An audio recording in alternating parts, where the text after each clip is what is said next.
Laila Majnu happened third day the film disappeared. 3 years of hard work put into it. I had a major accident at that point of time, and my father came next to me. This is the first time he came to me and said, I don't know what will happen to your career in future, but after seeing the film, मैं ये ज़रूर कह सकता हूँ कि मेरा बेटा नकारा नहीं है.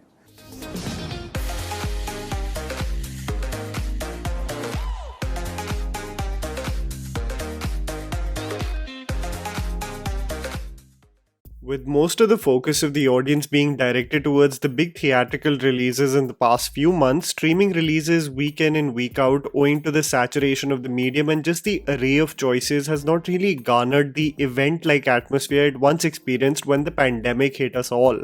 This weekend, however, I took the plunge of watching two series, Bambai Meri Jaan and Kaala, and wanted to tell you about what I thought of it, why certain aspects of both the shows deserve attention, and what are some of the big problems that both the shows share because of which they are not being talked about enough on mainstream platforms. First was the XL Entertainment produced series Bambai Meri Jaan, which is based on the Hussain Zaidi book titled Dongri to Dubai. It sheds light on the period from the 60s to the 90s where the streets of Bombay were marred with extreme corruption and violence, where the occurrence of gang wars and the existence of illegal business practices was rampant. The story lays specific focus on the influence of Haji Mastan and the rise in power of Dawood Ibrahim. If you have seen Milan Luthria's Once Upon a Time in Mumbai, the series basically goes in far greater detail about the origin story, family dynamic and rise in power that became uncontrollable for those maintaining law and order. The two biggest drawbacks that I can think of in this 10 episode series, and you also do chime in the comments below of your unfiltered thoughts regarding the same, was that some of the backgrounds utilized when characters speak to one another became jarringly obvious that they have been shot in front of green screens. While the series boasts of exceptional cinematography by Anuj Rakesh Dhawan, honestly I am not kidding, some of the frames are absolutely to marvel at. The conversations, especially on rooftops as the creators try to recreate a Bombay from the 70s or 80s, looks largely fake. Other than this small technical detail, the obvious problem is that the series experiences a predictability with its storytelling. Those well versed with movies, especially Hindi cinema during the late 90s and 2000s, where gangster films, especially those focusing on the underworld in Mumbai, were largely popular, have seen this story. The brilliance, however, of this show is how it presents a presumably known story and packages it. Bambai Meri Jaan is not only technically sound but emotionally gripping, packed with extremely powerful performances, and is so brutally violent and representative of the ruthless and unhinged quality of the city in that time period that I in several episodes literally got chills down my spine. The show leaves no stone unturned in presenting the diabolical state in which crime and violence was widespread, and the show does not present a celebration of the same as if it's glorifying the acts of the gangsters being portrayed, but lays emphasis of the inhumane acts being committed.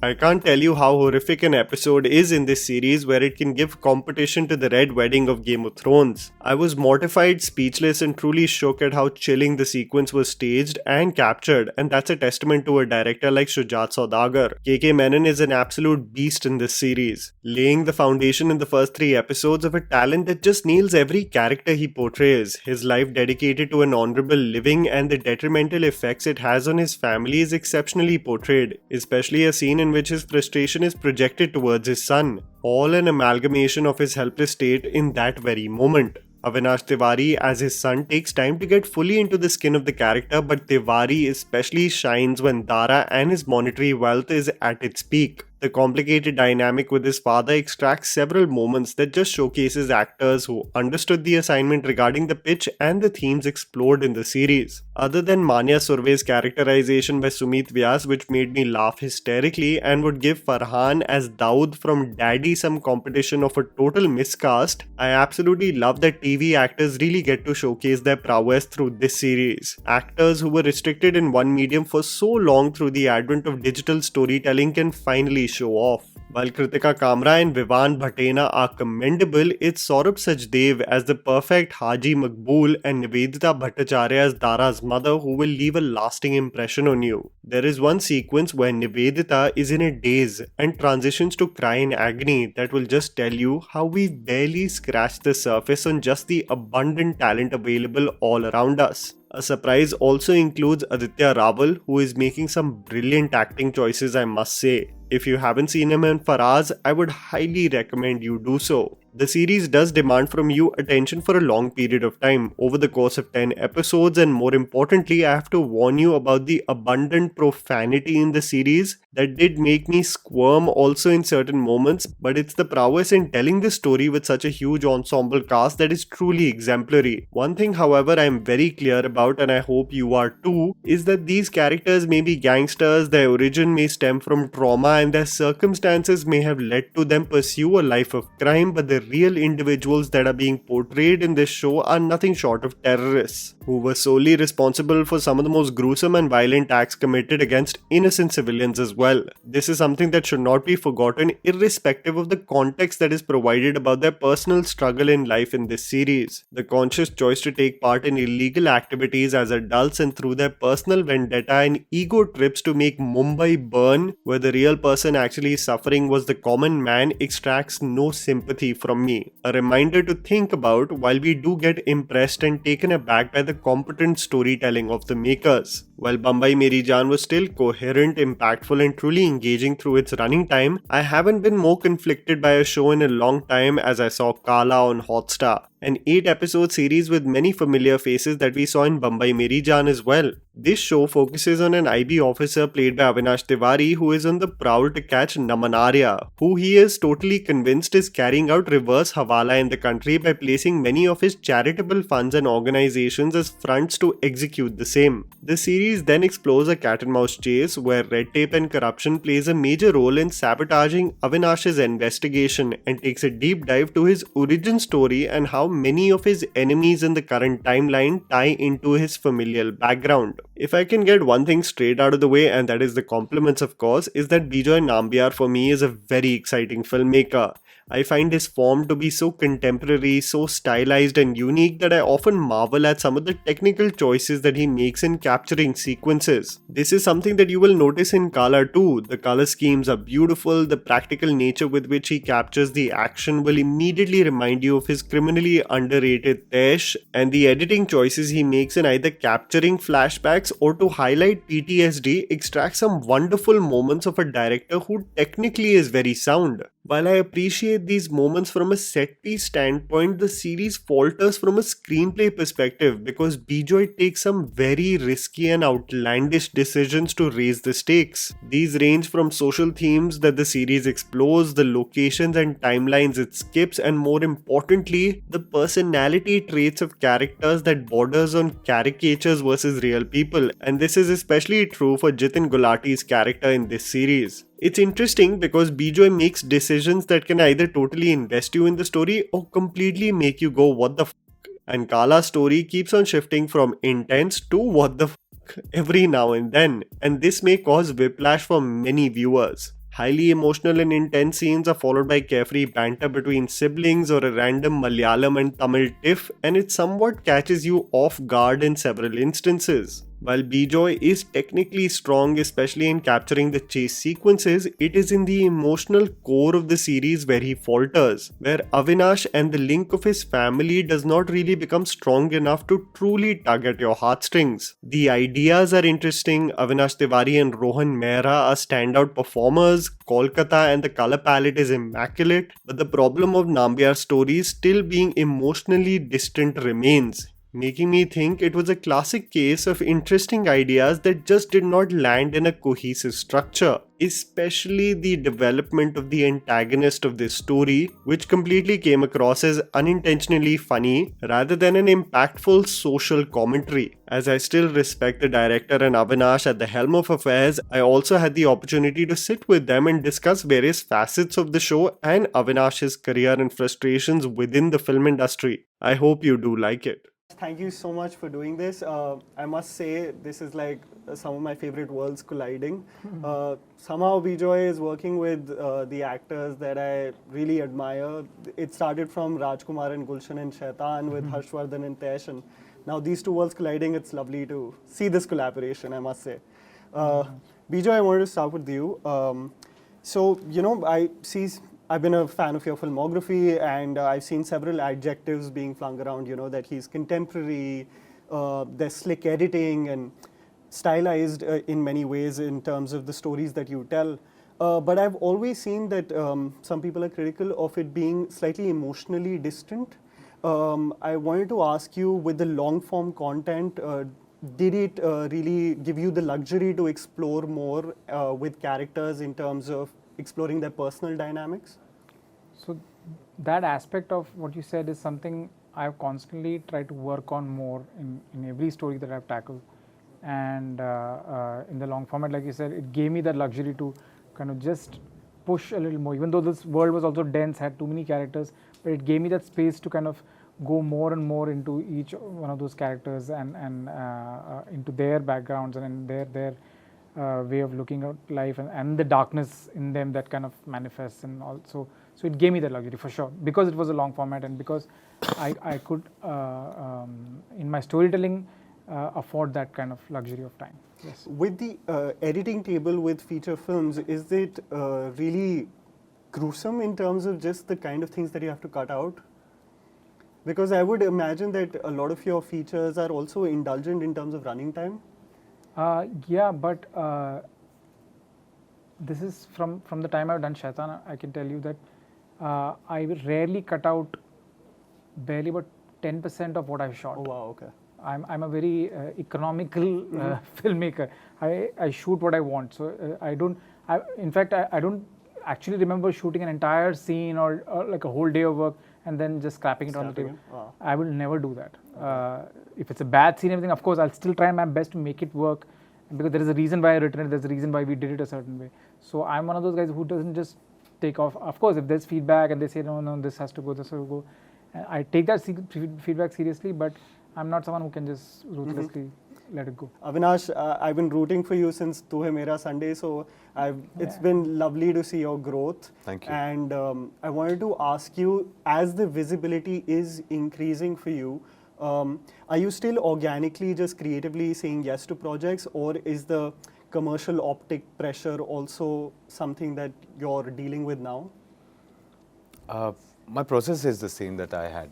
That hasn't changed. It was always, from the very beginning, I realized that saying no shapes up your character better than what you say yes to. And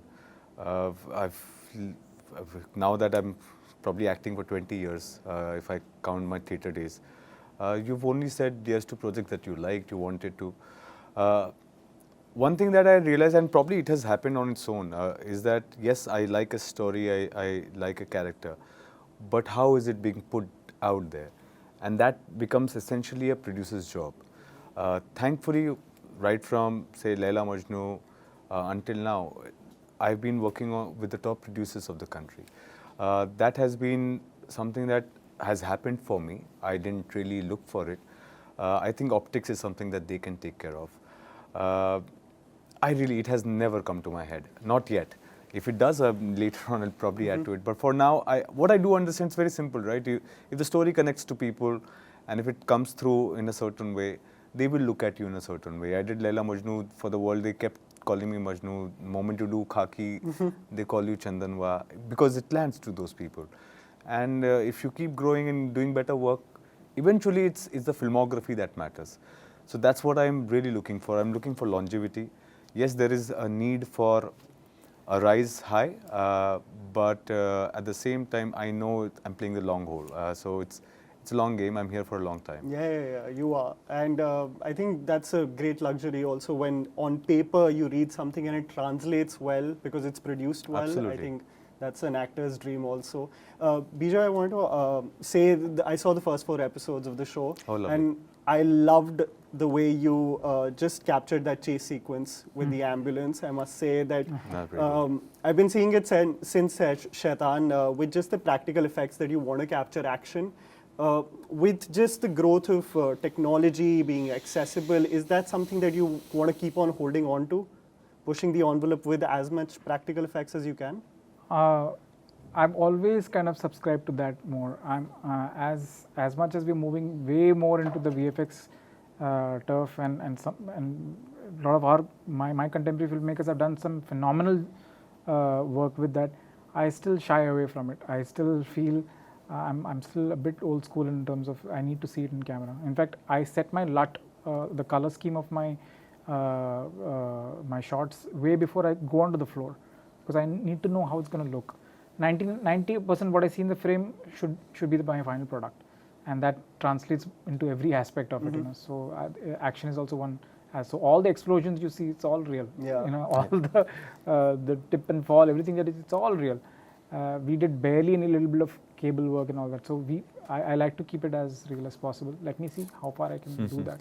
Yeah, because you know, I would assume that as I touch wood about the fact that the scale increases with your future projects as well, and how much you hold on to that, Yep. you know, grittiness where everything can be felt and touched. Right. It's become more of a rarity now, especially. True. Yeah. Avinash, I wanted to ask you, could you complete this saying that you have spoken about multiple times? It's called "Tu Hira Hai," and it carries on to तुम हीरे होगे चमकोगे तभी जब रोशनी तुम पर पड़ेगी. how important it is that you collaborate with directors who really put that shine on your talent and, you know, extract that out of you in different projects? I think most of my work has been with first-time filmmakers, right? Oh, From yes. Tu Hai Mera Sunday, Laila Majnu, Bulbul, Khaki, including Bambai Meri Jaan. This is one time that I actually get a chance to work with a director who's in a way a veteran, yeah. Still has a new guy energy, because this man is working 48 hours in 24 hours. Right? His mind is at a different level. Initially you found it difficult to sync yourself with him, because he's just out there, and you feel like, am I lacking? You know, is there something lacking here? And that, it kind of makes you pull your socks up. I think throughout this shoot, also because there's a lot of live action, most of it, which was almost, you know, I would land on set and know that this is what I'm doing today. Wow. So it's like, oh, I've read the script, achha, he runs from there, cut to first day of shoot. First day of shoot in Kolkata, I've come, and what I'm hearing is I'm jumping off from one building to the other. Oh, God. I wasn't prepared for that, right? So a lot of what you see Parkour immediately. First day, day one. Absolutely. So a lot of what you see in the show is yes, Ritwik going through whatever he's going, but it is Avinash who is actually covering through, which is a great process or an experience for an actor to be able to live the character while you're shooting it. So there are certain elements which I thoroughly enjoyed. The adrenaline rush, it's so exciting. You end up punching people for real. Oh God. And you just I feel like this is what I want to do, because it's so much fun. It's almost like you are doing what you love, at the same time you're playing, because I'm going and playing a sport. It's an outdoor sport in a way. Yeah, it can probably just make me go down Get that out line. of hand. Yeah, it's like, No, this happened in his last feature also. I remember Harsh breaking that glass, and I was like, what are you doing? What are you doing? Everybody just shouted at him, but he just got caught in the moment and did it. Bejoy, I wanted to ask you something that I became slightly curious about was, I was seeing one of your old interviews, and you were talking about how sometimes there are stumbling blocks when it's someone else's written material and you're directing it. Sometimes their vision, often there's some conflict when it comes to how you see it. Have you now, with the multiple sort of long form content that you've done, which hasn't been written by you, understood a good partnership? So the idea of doing that was that, so that I could kind of experience that and see whether I can actually do it, whether I can fit into a milieu like that or not. And mainly, the biggest reason I said yes to those projects was because I want to understand this concept of the long format. I'm a feature filmmaker. To make that transition better and to be able to helm a show on my own, I wanted to take those baby steps first. And that's why Fame Game, that's why Sweet Karam Coffee. So these were all projects helmed by other showrunners and creators, and I was just the director there. And my job was to make sure that I do justice to the episode in my own way, without, of course, tampering what they have in mind, but yet be able to do something that they feel, acha, we have hired the right guy for it. So I used to always, if I give them 100 ideas, even if they take 10, I was happy. Chalo, at least 10 made through, right? So those were my, like I said, baby steps into trying to, because I was merely like an observer trying to understand how a showrunner works, how does he bring all these things together, working with multiple directors. So for me, that was more important. So even with Kaala, initially we thought we'll have another director. I was going to be the showrunner, I was going to direct, and I had another director till some point, where after a point, because I was also the writer on it, I realized I will never be able to detach myself and just give it away like that. Yeah. I'll be on top of that guy's head, just to, and I didn't want to do that to him. So, and I had a very frank chat with him, and he was very, very okay about it, and he said he understands my vision. I really appreciate, and this is despite him putting in almost 2-3 months of work into it. Wow. No, that's great.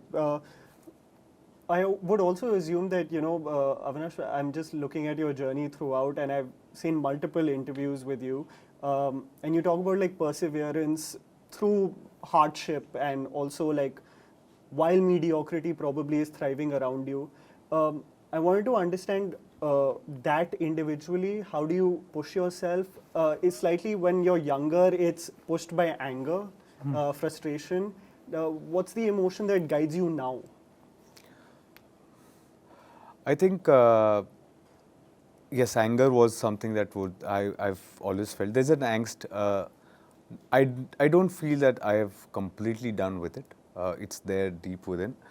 But what I also realized that I think I'm not being grateful enough for what's happening in my life. And after a point, it made me realize that, especially when Laila Majnu, now you're asking, Laila Majnu happened, third day the film disappeared, 3 years of hard work put into it. I had a major accident at that point of time, and my father came next to me. And this is the first time he came to me and said, I don't know what will happen to your career in future, but after seeing the film, मैं ये ज़रूर कह सकता हूँ कि मेरा बेटा नकारा नहीं है. And I was on bed. I had an accident. All I wanted to hear was that, And from there on, I also realized that 15 years I had only dreamed कि एक मौका मुझे दे दो, एक मौका मुझे मिल दो. अब वो मिल गया. अब where do you go? That's when I realized that, dreams really drive you. And so I started dreaming again. And I've always felt कि जितना बड़ा सपना होगा, उतनी ज़्यादा ऊर्जा लगेगी, उतनी ज़्यादा एनर्जी आएगी. So I dream big here. I really dream big, and in my head, that's my driving force. Yeah, that's all I can say. No, that's beautifully said, and I manifest all the positive energy, and I love to see this collaboration. Thank you so much for doing this. It was lovely to interact with you both. Thank you so much. Thank you.